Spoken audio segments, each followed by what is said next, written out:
Pandemi COVID-19 yang melanda dunia dan negara kita masih belum bisa diatasi dan bahkan angka penularannya semakin meningkat. Pemerintah Indonesia memberlakukan kebijakan social distancing dan work from home bagi masyarakatnya untuk mengatasi hal tersebut. Namun sepertinya kebijakan tersebut belum cukup efektif, sehingga pemerintah berencana menerapkan kebijakan new normal, yaitu kembali ke aktivitas seperti biasa, namun harus menaati protokol kesehatan yang ditetapkan. Kebijakan social distancing dan work from home yang sudah diterapkan tentu saja memiliki dampak bagi perekonomian Indonesia. Yang pertama, pertumbuhan ekonomi. Virus corona dapat menghambat pertumbuhan ekonomi di Indonesia dikarenakan terhambatnya kegiatan ekonomi.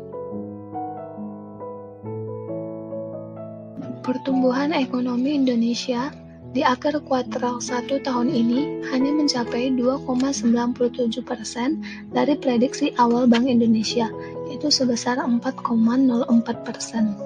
Bank Indonesia mengklaim bahwa pertumbuhan ekonomi Indonesia jauh lebih baik jika dibandingkan dengan sejumlah negara lainnya, seperti Tiongkok, Amerika Serikat, hingga Singapura. Rendahnya pertumbuhan ekonomi dipengaruhi oleh kebijakan pemerintah dalam mencegah penularan COVID-19 yang berakibat pada turunnya konsumsi masyarakat dan rendahnya investasi. Kedua, kurs. Penyebaran virus corona berdampak pada perekonomian Indonesia. Rupiah dan bursa saham ikut terimbas virus corona. Nilai tukar rupiah terhadap dolar Amerika Serikat menyentuh level 16.273.000 per dolar Amerika Serikat. Presiden Joko Widodo meminta Bank Indonesia terus melakukan upaya mengembalikan stabilitas rupiah. Ketiga, inflasi. Mencermati perekonomian Indonesia yang terdampak penyebaran COVID-19, Gubernur Bank Indonesia Peri Warjio menyampaikan 4 hal terkait perkembangan terkini dan kebijakan yang ditempuh Bank Indonesia, di antaranya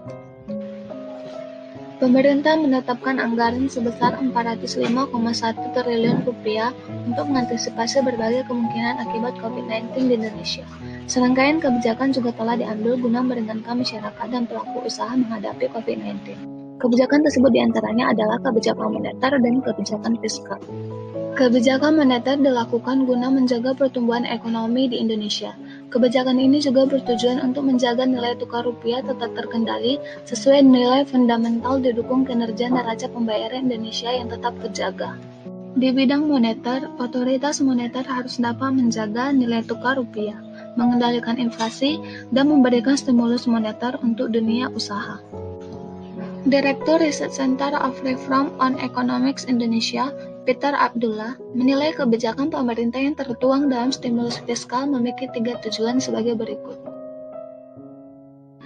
Kebijakan fiskal ini dapat menolong perekonomian Indonesia untuk mengantisipasi resesi dan mengoptimalkan serta menjaga stabilitas ekonomi di Indonesia. Insentif dan kebijakan ini juga akan mendorong daya beli masyarakat.